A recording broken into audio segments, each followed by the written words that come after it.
Suffering is everywhere. It hides in the frustration of waiting in traffic, the sting of rejection, the anxiety of an uncertain future.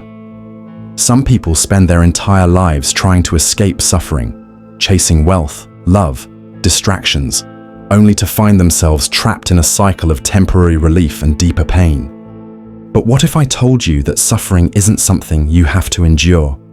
That right now, in this very moment, you have the power to end it. The secret isn't in changing your circumstances, nor in forcing your mind to be positive. The real trick comes from an ancient Zen teaching, a shift in perception so powerful that suffering dissolves instantly. The problem is, most people resist this truth because it shatters everything they believe about life. But if you're ready, let me show you. 1. The root of all suffering.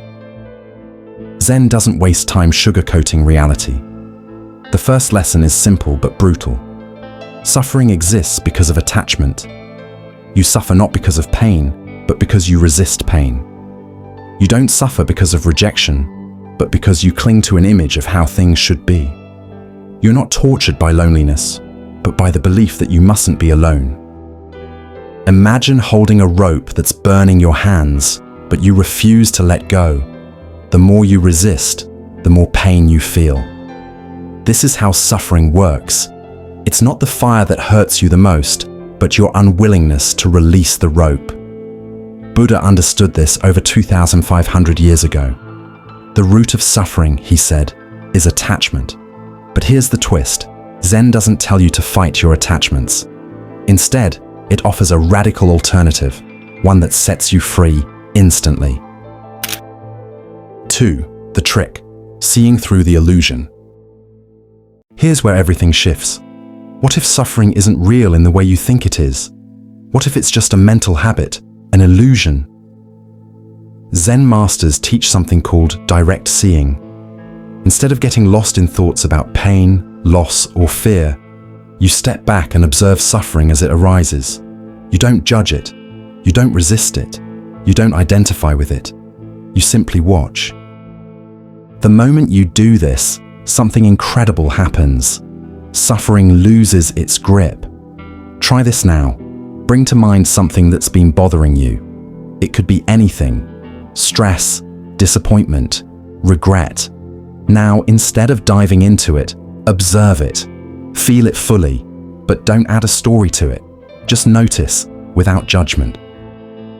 Do you see? The suffering isn't in the pain itself. It's in your resistance to it. The moment you stop resisting, suffering loses its power. 3. The power of just this. Zen has a phrase, just this. It means meeting reality exactly as it is, with no added layers of, this should be different. Right now, wherever you are, stop. Drop all thoughts of past and future. Just notice the sounds, the sensations, the breath moving in and out of your body. Just this moment. No struggle, no resistance, no expectations. This is the secret that every Zen master knows. Suffering only exists when we demand that the present moment be different. When you let go of that demand, peace is instant. Not later, not after years of meditation. Right now.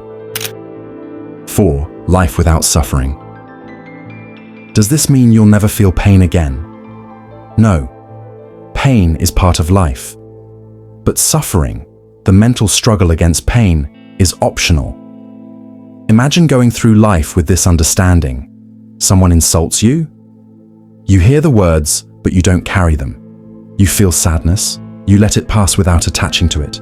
You face loss. You grieve, but you don't resist the natural cycle of things. You become like the sky, vast, open, unshaken by the passing storms. Suffering thrives on resistance. The moment you stop fighting life, you step into a state of effortless peace. This isn't something you have to struggle to achieve. In fact, the very effort to get rid of suffering creates more suffering. The way out is the simplest thing in the world. Let go of the rope. Right now, in this very breath, suffering can end, not because you've conquered it, but because you've stopped feeding it. This is the Zen mind trick. The question is, will you use it?